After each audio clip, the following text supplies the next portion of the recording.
Hey guys, welcome in. I hope you all are doing all right. My name is Brianna, and this is going to be another outdoor message. Hopefully, this one won't be as chaotic as the last one, but I have a few messages for you guys. There's no real structure to this message. I kind of just want to share some of the thoughts and ideas that I have with you guys in terms of the current astrology, divine timing, and what's going on in the energy. So today is Wednesday, April 13th, I believe, April 13th, 2026, and we have the moon in Aries, conjunct Saturn in Aries. Now, in this energy, you may feel like your commitment is being tested, right? Your commitment to the plan, the goal, the idea, the vision is being tested. If you are feeling that way, then you're probably correct.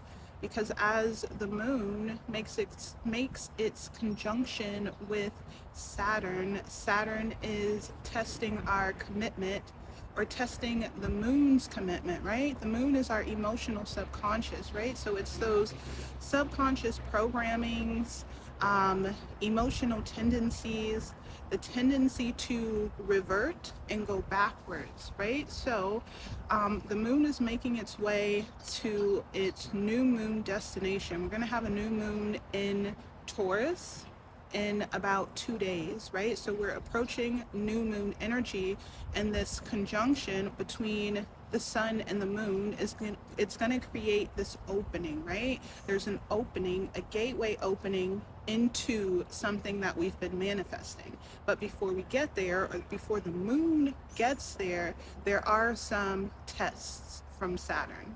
So before I came out here, I did pull a few cards just to kind of tie the energy together. And the cards that came out were the star representing our highest potential, right? Or our soul's aspiration. This could be like a wish, a dream, something that we've been working towards. The star card in the tarot typically talks about the potential of a fulfillment of a divine contract. So it's something that you set out to do or accomplish or become before you incarnated. So we had the star, and then we had the Ten of Cups, and the Ten of Cups keeps coming out in the readings, just reminding us that whatever we're working towards, whatever we're moving towards, whatever we're manifesting, it's going to be something that's deeply fulfilling, right? The Ten of Cups represents intense pleasure, intense happiness.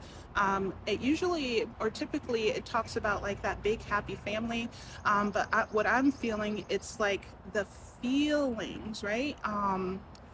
The emotions of maybe having a big happy family without actually having a big happy family, right? So just feeling really fulfilled, emotionally fulfilled and soulfully satisfied. So we had the star, we had the Ten of Cups, and then we had the Eight of Cups. The Eight of Cups talks about walking away from an emotional experience that's been draining, depleting, and suppressing, right? And then we had the Five of Wands. The Five of Wands talks about conflict, chaos, fighting, tension, friction.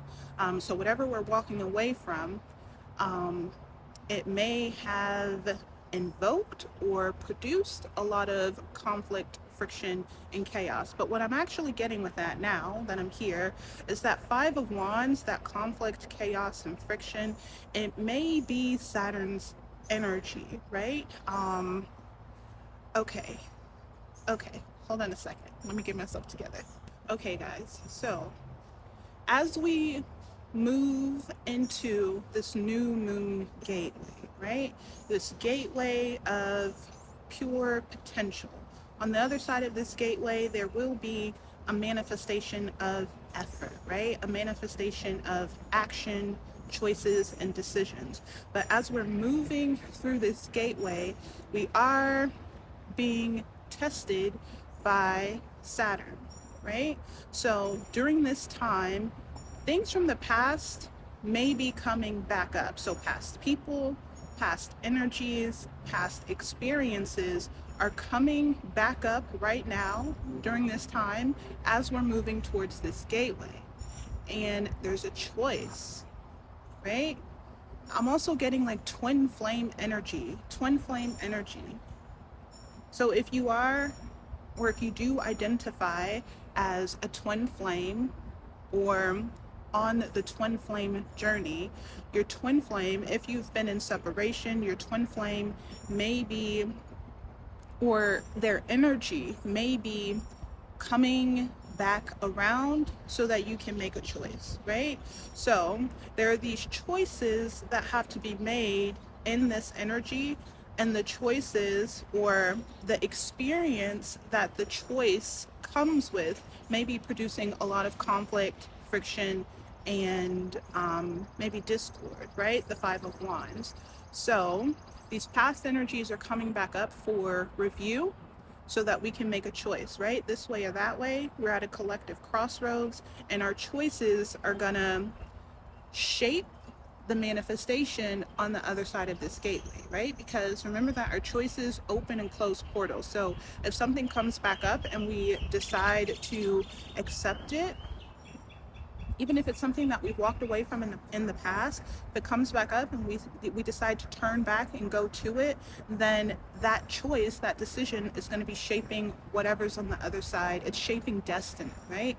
Choices are shaping destiny. If we decide to turn away from it, I've learned my lesson from this. I don't need to experience this lesson or this experience, this person, this energy anymore. We turn away from it, then that choice closes a portal and opens a new portal, right?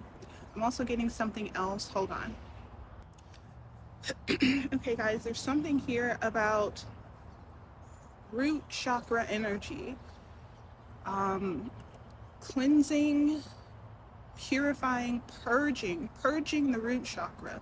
The root chakra is the energy center. It's our base energy center. You guys can't see where my hand is, but it's like it's our base energy center, right? It's the foundation, right? It sits at the base of our spine, like close to our tailbone, and it's the energy center that holds all of our foundational stuff, right? So this chakra, or this energy center, is connected to or related to the fire element. So there's a lot of there are a lot of experiences where we learn through fire, right? Through chaos, conflict, and friction. We learn how to survive, or the frequencies of survival. Our survival mechanisms are stored within this chakra. Our base emotional instincts, our instincts are stored within this chakra. And I want to say like our foundation for life, right? Our root chakra is the foundation that we build upon, right? So our root chakra in this energy is being purged. There's a complete like slate cleanse, so that Taurus is an earth element, right? We have the new moon in Taurus coming up. Taurus is an earth element, but it's the first earth sign of the zodiac, and Taurus rules like our security, our stability, our material foundation, right? Taurus builds the material foundation, and then we build success upon that through Virgo and Capricorn as we ascend through the zodiac, right? But we have this new moon in Taurus coming up, and I feel like whatever's on the other side is going to be either evolving, or I don't want to say descending. Whatever's on the other side of this gateway is going to have something to do with our root chakra, our foundation, right? Our material foundation, but it's starting here in this energy with a purge, right? A purging of root chakra frequencies. So tying back to those energies, those people, those experiences, even that twin flame energy, coming back around now in this energy, it's coming back so that we can make a choice. And I want to kind of just talk a little bit more about the twin flame dynamic, right? Twin flame connections, they can only exist in the lower chakras or in lower dimension. It's a very fiery connection. There's a lot of passion, there's a lot of intensity, but it also comes with a lot of fire, right? A lot of triggering, a lot of clashing, a lot of fighting, addiction, obsession, control, dominance, those types of energies. So twin flame energies can only exist within the lower dimensions until the connection is ascended, and it's on the divine feminine's part to ascend the connection. She ascends the connection by first ascending herself, and if her twin flame, her counterpart, is true, then he will follow, right? He will ascend with her, but this normally happens in separation. When the two are together, there's just too much fire in order for the connection to ascend. So there has to be a separation. The feminine goes first energetically, and then the masculine follows, right? So I'm saying all this because I just recently saw on social media that Krishan Rock went back to Blueface, and they're in this like really toxic twin flame dynamic where she was, I want to say, trapped for a really long time, and then she broke free and she went out and she did her own thing, and she proved not only to everyone else but to herself that she is capable, right? She's like this warrior spirit. She's very determined and faithful, and she just, when she was separated, her life force returned and she was kicking ass, literally, right? With her first boxing match. And now, I just saw this morning, these two have come back together. There was an invitation, that's the test, right? An invitation from Blueface to Krishan to meet up. She made a decision, right? She chose to go back to this situation. Of course, I don't know all of the details of it, but in the clips that I saw, her energy is still very high vibrational, right? Because when you separate from your twin flame, your energy rises. So her energy is still very high vibrational. His energy is very low. And in the clips that I saw, he was kind of trying to like subdue her because she's just like floating around like this free glowing butterfly, and he can't match that energy, right? He can't match it. So he has to, if she wants to match him, then she has to lower her frequency. So these are the types of choices that we're being presented with in this energy. It's like the lesson is coming back around, and we choose to evolve from the lesson, grow, ascend, or we choose to repeat the lesson. And I don't want to poo-poo on Krishan because maybe she hasn't learned her lesson yet. It takes like a few times of like really hitting your head really hard in order for you to finally get it, right? So maybe her soul needs more time within the lesson, or maybe she has, who knows?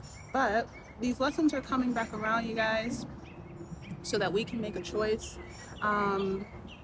And I feel like that's what that Eight of Cups, Five of Wands energy was talking about in the tarot cards that I pulled out, making a choice to walk away from conflict or walk back into it. Making a choice to walk away from Five of Wands, lower dimensional experiences, or walk back into them. So we're at a collective crossroads, you guys. We're at a collective crossroads. There's something else that I want to talk about. Hold on. I feel like there's something going on with like the Sun and Mercury. The Sun and Mercury are in a very close conjunction. It may even be like Cazimi energy. A Cazimi is when a planet is centered in the heart of the Sun. I got a little tongue-tied. The planet is centered in the heart or the center of the sun, right? And the sun's energy either amplifies or scorches the planet. But Mercury is one of those planets that becomes like amplified and more powerful. Like the sun fuels Mercury whenever Mercury is in close conjunction. So we have this Sun Mercury cazimi, and I feel like this conjunction, this energy is fueling our our expression, right? Our higher selves. Mercury is the planet of like our higher self. It's the divine mind. It's the highest mind, right? So we may be receiving like communications from source, spirit, or this energy, this Kazemi energy may be fueling us, powering us up so that we can express ourselves authentically. I feel like this is tying into the moon Saturn conjunction by way of if everything in our root chakra is being purged and cleansed, right? We're going through this deep, intense purge of the root, the foundation, then the sun on the other end is fueling or amplifying our higher mind, right? Our connection to our higher self.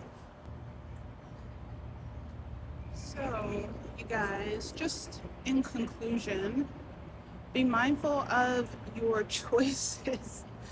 Be mindful of your choices in this energy.